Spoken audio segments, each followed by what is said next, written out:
You know our first guest tonight from films like 300 and the Olympus Has Fallen franchise. He stars in and produced Plane, which is in theaters Friday. Let's take a look. If I didn't believe it could be done, I would not put you guys back on that plane.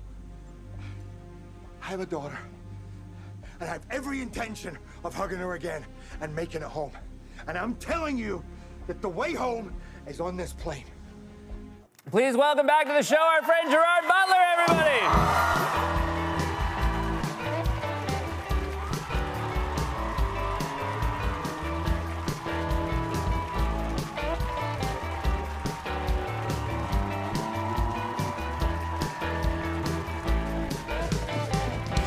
Welcome back. It's been a while. Where have you been in my life? I know. I'm so happy to see you. I want to start, first of all, Happy New Year. I know it's a couple weeks ago, but you know, you're an international movie star. I feel like you have a wealth of options on New Year's Eve, and you spent it in Times Square.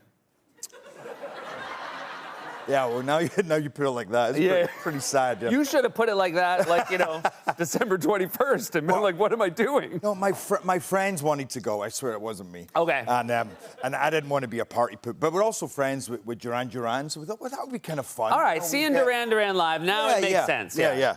But it didn't really go according to plan. Okay. Because firstly, we arrive in this room, which seemed to be the guests of Duran Duran, and but when we finally go to the stage, it's about maybe just before 11 at this point, it was almost a 25-minute walk. I'm not joking. We go through hotels and round avenues and through blockades and then other hotels, and then we finally get to this place, and it's a Disney party. So everybody's looking at us like, what are you guys doing here? So we go, okay, well, the stage must be outside. So we walk outside, and there's these two barriers. There's like 500,000 people this side, 500,000 people that side, and just us, 5 of us on our own, with everybody now screaming at us. I thought, maybe I'm supposed to do a performance or something. So we say to somebody, well, where's the stage? And they're like, oh, no, the stage is like 5 blocks that way. And we can't even see the stage. So now we're running desperately, and everybody's trying to pull us back into this party, saying, well, will you take a photo with so-and-so, and blah, blah, blah. and we're begging. We can't even get into the main throng of the crowd. So, and the police they all want photos, but then we say, can we go through? And they go, no, you can't go through. So these are police officers that want a picture with you, but then will not let you through. Nobody can go through this way. And then I'm getting stopped by everybody, so I end up putting on one of those ridiculous hats. So I'm running around with these going, but what if somebody photographs me? You know, and I look. I like that someone would be like, I think that's Gerard Butler, and they'd be like, no, he would never wear a hat that dumb. Exactly. Yeah. That was the argument that my friends used. And then at one point, it was now about 11:30, and we have been 20 minutes by these 20 porta potties in the pissing rain. Yeah. I thought, this is it. This is how we're going to spend our New Year, by the porta potties, and we don't even know which part where we're at. And then finally, we found the greeter, and they took us just as Duran Duran were coming on. And we were at this barrier, and as Simon Le Bon walks up the stage, they open the barrier, and suddenly we run up the stairs, and we're right there, 3 feet from the stage. It's 1:45. The ball drops. So in the end, it worked. So in the end, it worked. But I say I've ticked that one off my bucket list. I think I'm good with Times Square. I think I'm good with Times Square generally. Yeah. It's not like it rises to the occasion on the other days. Yeah. So this is fantastic. This is an action movie. I think the kind of fun that we expect from you in a film. And I will say, I really love the title Plane. I like that it's just coming right in. It's telling you what to expect. I got to admit, though, I think sometimes maybe movie studios would overthink this and come up with something more complicated than Plane. I couldn't agree more. I have to say, in its defense, at one point it was changed to The Plane. Okay. But huge mistake. Yeah. No, when we were filming, suddenly on the script it said The Plane. But look at Flight. Look, you know, and this is a classic action movie. I mean, it's really a throwback to those. And I think we have them less and less. They're all superhero, Star Wars. They're great. But I miss those movies where you have the John McClane, you know, the Bruce Willis, the Harrison Ford, and you know, so I actually think a title like that really allows you to feel into it. You can kind of make your own decisions on it, and it actually is not all on a plane. It's very plane centric. Yeah. But that's only the start of it. After this kind of really quite a, I mean, yeah, you're on an island. Yeah. So you could have called it Island. Plane and Island. Yeah. And like halfway through, you should have just broke the fourth wall, turned to the camera and gone, The movie's called Island Now. I'm out of here. Okay. No, I like talking. I mean, you are. Ever since the first time I met you, you have always been in these films where I feel like you put yourself at great physical risk, and yet there's all these stunts, all this action. But I have heard that you hurt yourself more on this film just pretending to fix a plane. Yeah. So what happened? I think I managed to, no matter what I'm doing, I managed to hurt myself. I feel like every time I come on... Are you naturally clumsy? I think so, yeah. Yeah.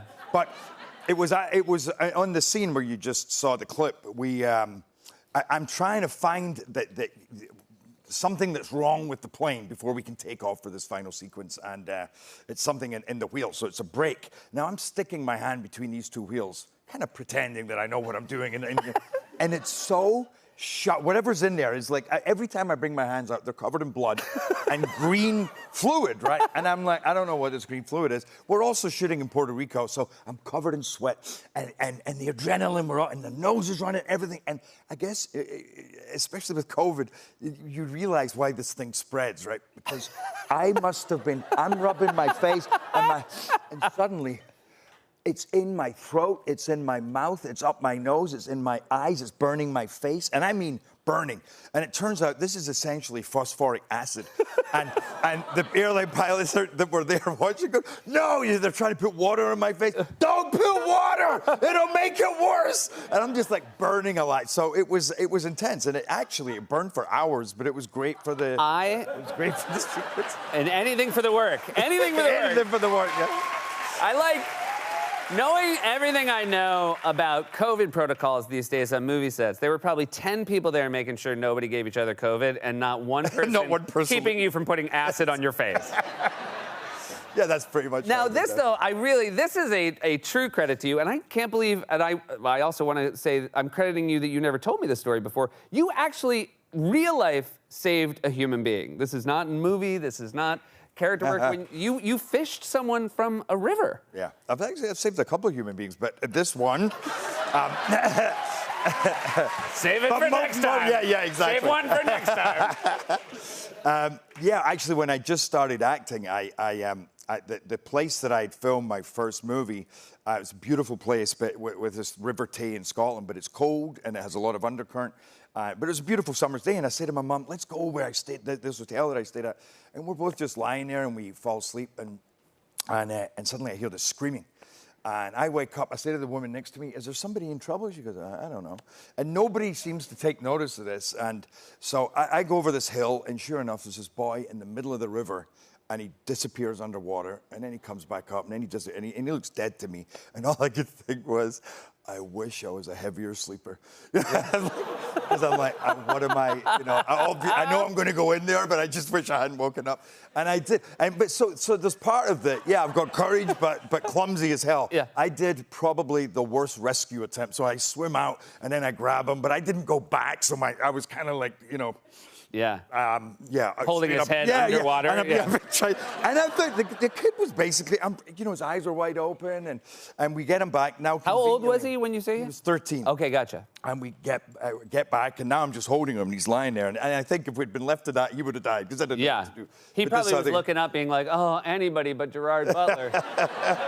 Well, especially in the position we were in. Yeah. That's another one. And this guy came over and gave him the Heimlich maneuver, and he threw up, and then he, came to, and then he was fine. And actually, I got an award for bravery from the British Humane Society for that. There you go. Now this is really special. You stayed in touch with him over the years. He's 13 at the time, and he got married recently, and his best man reached out to you and asked if you'd make a video for his wedding, which I assume you took this seriously. I did. This is why I ended up producing movies, because I'm such a perfectionist that I didn't just. I think I spent the whole day putting this together, because I thought I got to do a good job here. They're going to show it for the wedding, and so I think I recorded 4, and it took like 6 hours. And I went, what am I doing? This is ridiculous, But it was actually because he wrote me a letter after that when he was 13, and it was very sweet. And suddenly to feel that the best man had got in touch saying it would be so amazing if you did this speech for him. Obviously my career had changed a little bit, so they would actually know who I was then. And so yeah, I recorded this. And you were speech. kind enough to bring it with you. So this is the video that played at the wedding. Hey, Danny. Hey, Nicola. Congratulations. Danny, I haven't seen you for a while.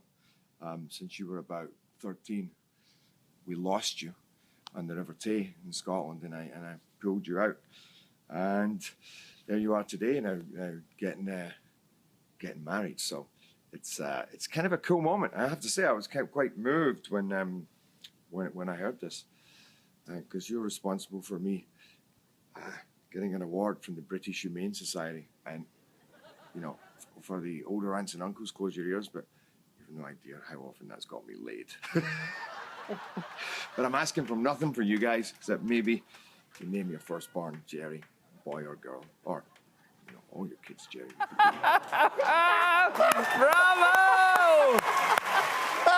Gerard Butler, everybody! Humane Society Award winner. Plane is in theaters Friday. We'll be right back with Nico Parker.